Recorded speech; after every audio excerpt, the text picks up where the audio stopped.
It's Carter Man, host of Coffee with the Carter Man, America's #1 political activist podcast. And I'm out here in the cold today because I want to talk to you about some people who are going to be very cold this winter unless Donald Trump has his way and unless the people of that country come to their senses. And that is the Ukraine. Now, it's pretty controversial, and I know that a lot of the followers of Coffee with the Carter Man and the ConstitutionalRightsPack.com are still having sympathy for, they don't have the heart pangs anymore, but sympathy for the little grifter Zelensky. And as you can tell by what I just said, I ain't one of them. Okay, I think you have there a man of consummate greed and megalomania. If you don't know the term, look it up, and his picture should be beside it. Okay, because this is a man who has now proven a little porno actor. If you look at some of his past comedy videos, they're disgusting. And he's brought that same lack of moral fiber to their presidential office over there. Well, he would love to see the war go on forever, quite frankly. And Trump needs to realize that. I think he does, the way he's talked to him, because of how much money he makes off of it. I would say, if the truth were ever known, and may never be, the little grifter has probably at least $1 billion bank account in Cayman Islands, Liechtenstein, Switzerland, one of those places, and maybe more. We know his wife has this, which just galls me. Okay, just galls me. There he is, Huggy Poo with a little Alona, or whatever her name is. All the money, the U.S. tax dollars there. And oh my gosh, there's her $5 million Bugatti. She bought with the tax dollars that Biden grabbed out of your pocket, seized from you, in order to further the U.S. war in the Ukraine, which is what it is. We're the ones that broke the Minsk agreements that were supposed to be established in 2014. Lied about them. Merkel, the former Der Führer S of Germany, has admitted that.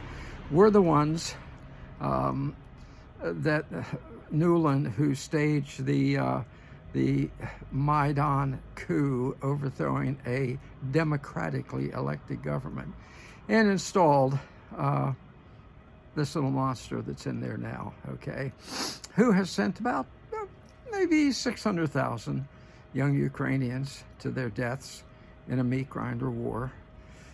He knew they couldn't win, but he sure did make a heck of a lot of money off of it. And that's where we are today. Now, Trump is saying he wants a ceasefire on day one. I'm going to say something. A lot of people aren't going to like it. I'm going to say it anyway. If I were Putin, I wouldn't accept it.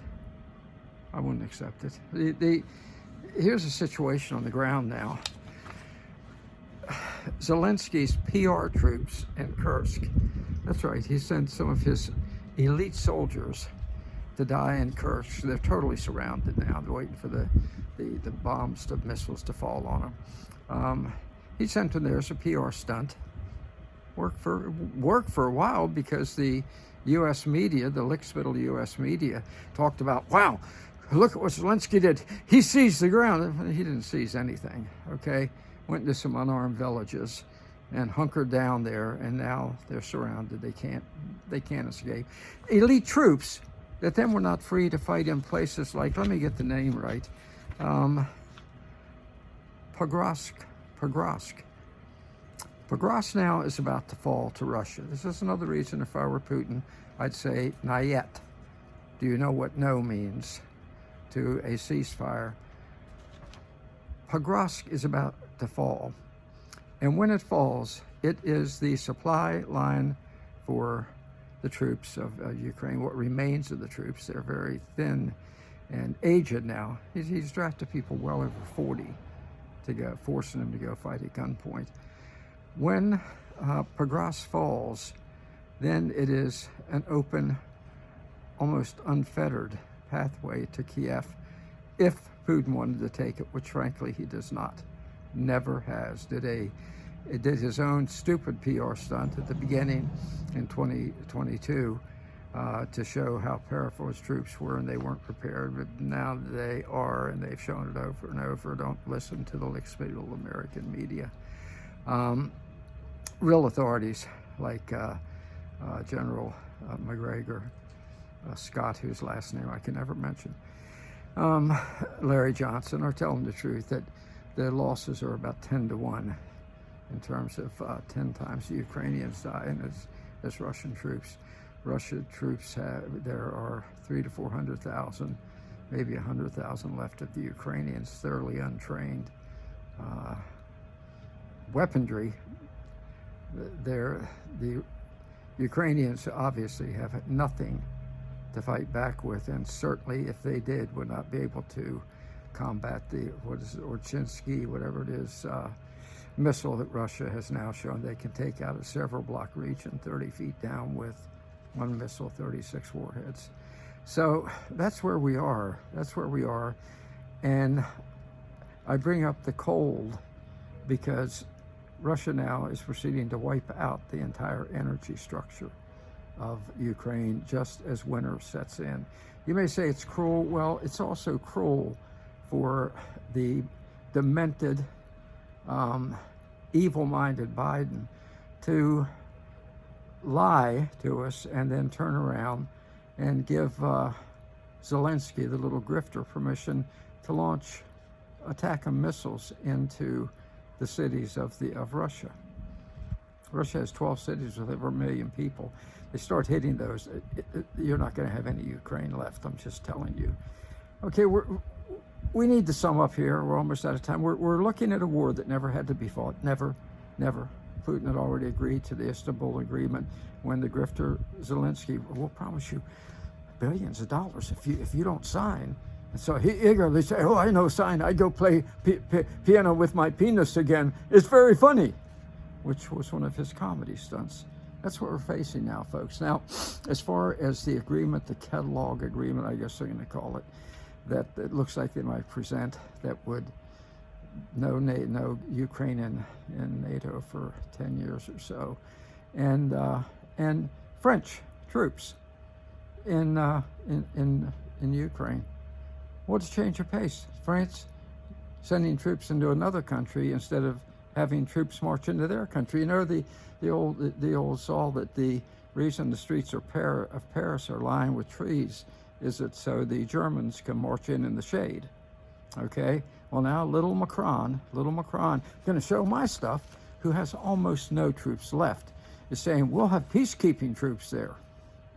If I were Putin, I'd say, not yet. You understand? Not yet. No. Russia was absolutely, I was going to say lured into, but was left with no choice but to free the people of Donetsk from the daily missile fire, 14,000 of them killed by Ukraine missile fire, because they didn't want to live under the dictates that were being forced upon them by the Ukrainian government. And so when Putin kept begging, put a stop to this, they said no, and he finally said, well, that's it, we're not letting the Russians who live there, who wanted to be part of their motherland, Russia, we're not letting them suffer anymore like that. So that's where we are. And very quickly as I close, don't believe the garbage about little Blinken. We're defending democracy. What democracy? What democracy? The little grifter is a dictator. They were supposed to have elections back in March. And he just said, no, we don't want them. We're not having them. I'm staying in power. And by the way, I'm closing Christian churches. That's his idea of democracy, okay? And not allowing freedom of the press if they criticize me. That's his idea of democracy. So I don't want to hear this defending democracy. Again, maybe they can have a democracy there, but it's going to have to be after the little grifter is gone. So let's see what happens. My prediction is there ain't going to be a peace settlement on day one. It's going to have to be negotiated, and it's going to have to be in the favor of the people of Donbass and the country, Russia, who rescued them from daily missile attacks for years on end, okay? That's where we are, okay? Keep an eye. We'll see what happens.